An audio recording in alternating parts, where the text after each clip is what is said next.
अभी हम लोग देख रहे हैं नगर और नए शिल्प। तो चलो आओ अब ऐसी चीजों के बारे में अध्ययन करें जो हड़प्पा के नगरों से प्राप्त हुई है।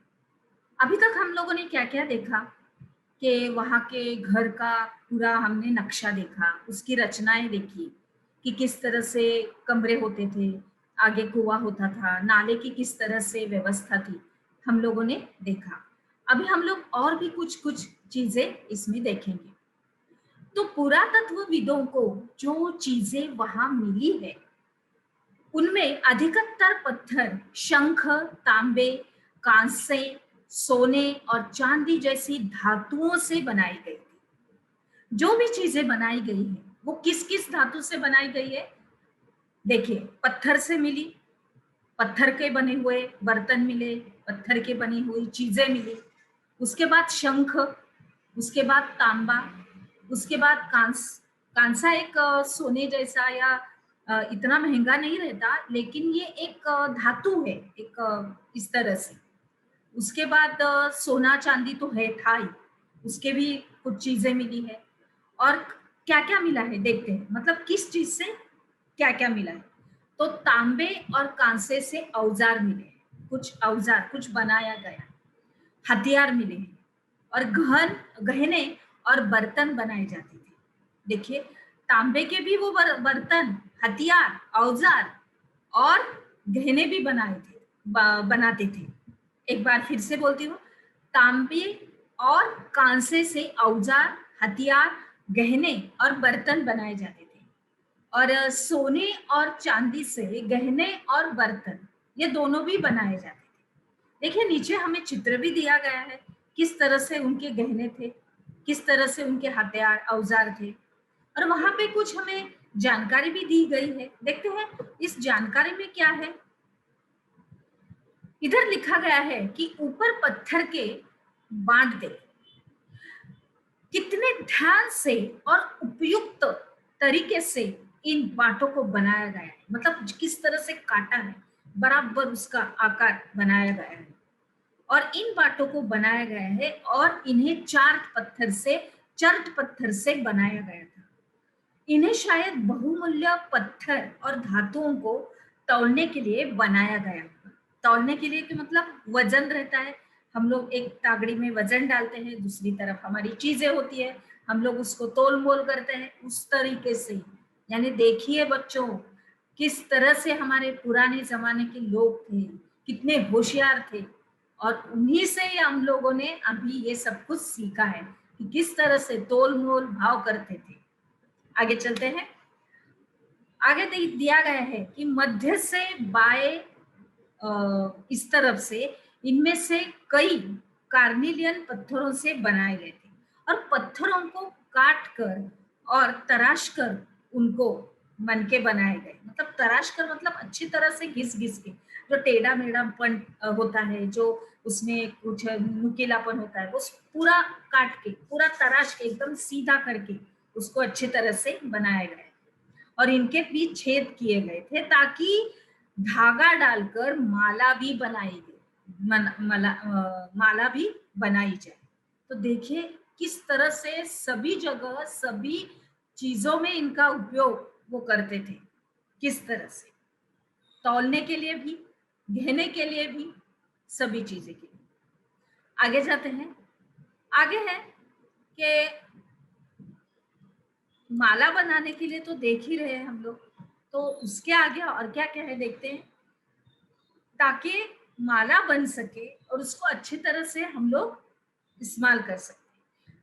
मध्य में दाएं पत्थर के धारदार फलक किस लिए गए हैं कि कढ़ाईदार वस्त्र एक महत्वपूर्ण व्यक्ति की पत्थर से बनी मूर्ति जो मोहनजोदड़ो से मिली थी। देखते हैं आगे, आगे चलते हैं। हमें भी बहुत ही अभी क्या है ना, हमें बहुत ही इसमें दिलचस्पी हो गई क्या, और क्या क्या इसमें है हम लोगों को जानना है। हम लोग देख रहे हैं, हम लोग पढ़ रहे हैं और आगे आगे जा रहे हैं। पढ़ाई तो कर रहे हैं, लेकिन पढ़ाई के साथ साथ हम लोग एक कहानी के तौर पर भी इनको देख रहे हैं। इसकी खुदाई, इसमें क्या क्या बनाया गया है, क्या क्या चीजें हैं, अद्भुत तरीके से रखी है। चलिए देखते हैं। तो अभी हम लोग देख रहे हैं एक मूर्ति, और वो मूर्ति कितने सुंदर, उसके ऊपर एक शाल है, और वो मूर्ति जो टूटी फूटी है, उसका हाथ वगैरह दिखाई नहीं दे रहा है, लेकिन कोई बात नहीं, उसके ऊपर उसका जो वस्त्र हमें दिखाई दे रहा है, उसमें से हमें पता चलता है कि किस तरह से वो वस्त्र इतना सुंदर कढ़ाईदार बुना हुआ वो वस्त्र है। अभी हड़प्पा सभ्यता के लोग पत्थर के मुहरे बनाते थे। क्या बनाते थे? मुहरे बनाते थे, और इन्हें आयताकार पृष्ठ 27 पर मोहरों पर सामान्य जानवरों के चित्र मिलते हैं। कौन? किसके? जानवर के। और हड़प्पा सभ्यता के लोग काले रंग से डिजाइन किए हुए खूबसूरत लाल मिट्टी के बर्तन भी बनाते थे। मतलब लाल मिट्टी से बना हुआ मटका, और उसके ऊपर काले रंग का पूरा नक्शीदार नक्काशी जो हम लोग बोलते हैं, नक्काशी निकालकर उस पर डिजाइन की हुई है। यानी कितनी कल्पकता, कितने सुंदर रीति से वो किया गया होगा। उसके बाद हम लोग देखते हैं कि हमारे लिए कुछ टिप्पणी दी गई है कि अध्याय 2 से तुमने जिन गांवों के बारे में पढ़ा, क्या वहां भी धातु का उपयोग होता था, और क्या वे पत्थर के बाट बनाते थे? देखते हैं आगे। इस प्रश्न के उत्तर आपको अपनी कॉपी में लिखने हैं। आगे चलते हैं। संभवतः 7000 साल पहले मेहरगढ़ में कपास की खेती होती थी। कपास यानी मैंने पहले ही भी बोला था आपको, कपास यानी रुई यानी कॉटन, जो जिसको हम लोग निकाल के कपड़ा बुनते हैं, सब कुछ। तो मोहनजोदड़ो से कपड़े के टुकड़े के अवशेष, चांदी के फूलदान के ढक्कन तथा कुछ अन्य तांबे की वस्तुओं से चिपके हुए मिले थे। पक्की मिट्टी तथा फ्रेंस से बनी तकलिया सूत कताई का संकेत देती। सूत कताई यानी रुई का जो धागा रहता है, तो उसका पूरा सूत निकाल के कपड़ा बुनाया जाता था। यानी कि हम जो अभी चरखा इस्तेमाल करते थे, वो चरखा तो पहले से हमारे हड़प्पा के लोग पहले से इस्तेमाल कर चुके हैं, लेकिन वो अलग तरीके से उन्होंने उसको इस्तेमाल किया गया। आगे देखते हैं। इसके अंदर इनमें से अधिकांश वस्तुओं का निर्माण विशेषज्ञों ने किया था। तो विशेषज्ञ उसे कहते हैं जो किसी खास चीज को बनाने के लिए खास प्रशिक्षण लेता है, जैसे पत्थर तराशना, मनके चमकाना, या फिर मुहरों पर पच्चीकारी करना। मतलब पच्चीकारी का मतलब उस पर ऐसे ठोस देते, मतलब ऐसे उसका आकार उस पर आना चाहिए, इस तरह से, आदि वगैरह वगैरह।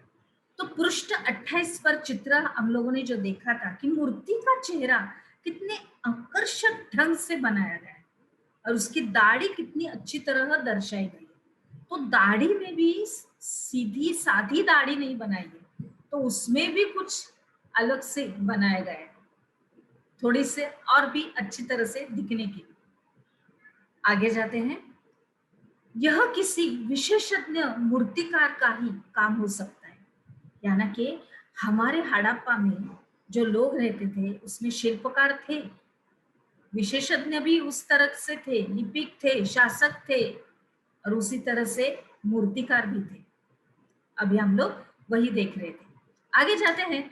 अभी हर व्यक्ति विशेषज्ञ नहीं हो सकता। एकदम सही बात समझ में आई। हर एक जो भी व्यक्ति रहता है, उसके अंदर एक अलग अलग विशेषताएं रहती है। कोई मूर्तिकार रहता है, कोई शिल्पकार रहता है, कोई अच्छे से नक्काशी बना सकता है, या तो कोई अच्छी तरह से चित्र निकाल सकता है। हर एक व्यक्ति में वगैरह वगैरह, हर एक व्यक्ति में हर एक चीज पहले से ही मौजूद होती है। तो इसमें हमें यह पता नहीं है कि क्या किसी सिर्फ पुरुष ही ऐसे कामों में प्रशिक्षण हासिल कर सकते थे, या तो फिर केवल महिलाएं भी, मतलब पुरुष काम कर सकते हैं तो शायद महिलाएं भी कर सकते हैं। ये हम लोग अंदाज नहीं कर सकते, क्योंकि उस वक्त कौन बनाता था ये हमें मालूम नहीं है, लेकिन हमें ये मिला है जो बनाया गया है। सही, आगे बढ़े। शायद कुछ महिलाएं और पुरुष दोनों ही इस काम में दक्ष थे, यानी बनाने में माहिर हुआ करते थे, और बनाने में उनको अच्छी तरह से ये आता था। शायद हम लोग अंदाज लगा सकते हैं। आगे बढ़ते हैं बच्चों, चलो।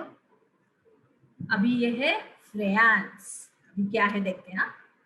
पत्थर और शंख प्राकृतिक तौर पर पाए जाते हैं, लेकिन फ्रेंस को कृत्रिम रूप से तैयार किया जाता है। शंख तो मिल जाता है, शंख हमें समुद्र के किनारे मिल जाता है और पत्थर भी मिल जाता है, लेकिन फ्रांस जो ये इन्होंने एक जो नाम दिया है इसको फ्रेंस, तो ये कृत्रिम रूप यानी इसको किसी ने तो बनाया है। देखते हैं चलो। बालू या स्फटिक पत्थरों के चूर्ण को गोंद में मिलाकर उनसे वस्तुएं बनाई जाती थी और उसके बाद उन वस्तुओं पर चिकनी परत चढ़ाई जाती थी और इस चिकनी परत के रंग प्राय नीले या हल्के समुद्री हरे होते थे। कितनी सुंदर कल्पकता है देखो। वो जो स्फटिक पत्थर है, स्फटिक मतलब पत्थर का मतलब है वो चमकीला रहता है, ऐसे चक चक चक चक चक चक चक चक चक चक चक चक करता रहता है। बहुत सुंदर पत्थर रहता है, लेकिन उसका भी क्या बनाया गया है, उसको कूट कूट कर उसका पूरा चूर्ण बनाया, फिर उसको गोंद में मिला के, यानी हम लोग गम बोलते हैं ना, इसको इसमें चिपका के उनसे फिर कोई वस्तु बनाई गई है। फिर उस वस्तु के ऊपर कोई चिकनी ऐसी परत चढ़ाई गई है, यानी कि पूरी वस्तु अच्छी तरह से पक्की बन जाए और उसके ऊपर फिर रंग दिया गया। यानी कितनी कल्पकता और कितनी सुंदरता है इसमें, सही में एकदम तालियां बजाने का मन करता है ना। आगे जाते हमारे हड़प्पा के, हमारे पुराने लोगों के लिए ये तालियां है बच्चों। हाँ, कितनी सुंदर तरीके से उन्होंने किया है। चलिए आगे बढ़ते हैं। अभी ये फ्रेंस से मनके, चूड़िया वाले और छोटे बर्तन बनाए जाते थे। चूड़िया, बाले और छोटे बर्तन। देखिए मैं फिर से एक बात बोल रही हूँ। फ्रांस से मनके, चूड़िया और बाले और छोटे बर्तन बनाए जाते थे। बहुत सुंदर, मतलब जैसे कि हम लोग बोलते हैं ना बाउल, बाउल बनाए जाते थे, चमकीली चूड़िया बनाई जाती थी। बहुत सुंदर है। आगे जाते हैं। कच्चे माल की खोज में, इसमें अभी क्या हम लोग पढ़ेंगे। तो कच्चा माल उन पदार्थों को कहते हैं जो या तो प्राकृतिक रूप से हमें मिलते हैं, जो इस निसर्ग में, इस कुदरत में पहले से मौजूद है। जो कच्चा माल है उसको लेके हम लोग फिर उसको साफ सुथरा, उसको अच्छी तरह से पूरा स्वच्छ करके उसके बाद उस पर जो प्रक्रिया करते हैं, फिर उसको वो पक्की वस्तु या पक्की चीज बन जाती है। तो फिर किसान या पशुपालक उनका उत्पादन करते हैं, जैसे लकड़ी या धातुओं के अयस्क प्राकृतिक रूप से बनाए रूप से उपलब्ध कच्चे माल है। अभी इनसे फिर कई तरह की चीजें बनाई जाती है। मिसाल के तौर पर किसानों द्वारा पैदा किए गए कपास को कच्चा माल कहते हैं, जिसमें जिसके बाद में कटाई बुनाई करके कपड़ा तैयार किया जाता है। देखो, किसानों द्वारा पैदा किए गए कपास को, यानी जो रुई का पौधा है उसको रुई निकाल के, रुई यानी कच्चा माल है, उसके बाद फिर उसकी क्या होती है, कटाई होती है, बुनाई करके फिर उसका क्या बन जाता है, कपड़ा, और फिर वो कपड़ा बन जाता है। तो फिर हड़प्पा के जो लोग थे उनको उनकी ये कई चीजें वहां मिलती थी, लेकिन तांबा, लोहा, सोना, चांदी और बहुमूल्य पत्थर, ऐसे जो पदार्थ है ये तो दूर दूर से आयात करते थे। आई बात समझ में? यहाँ तक एकदम सही। अभी हम लोग यहाँ पे रुकते हैं और फिर अगले विभाग में हम लोग प्रवेश करते हैं। चलिए।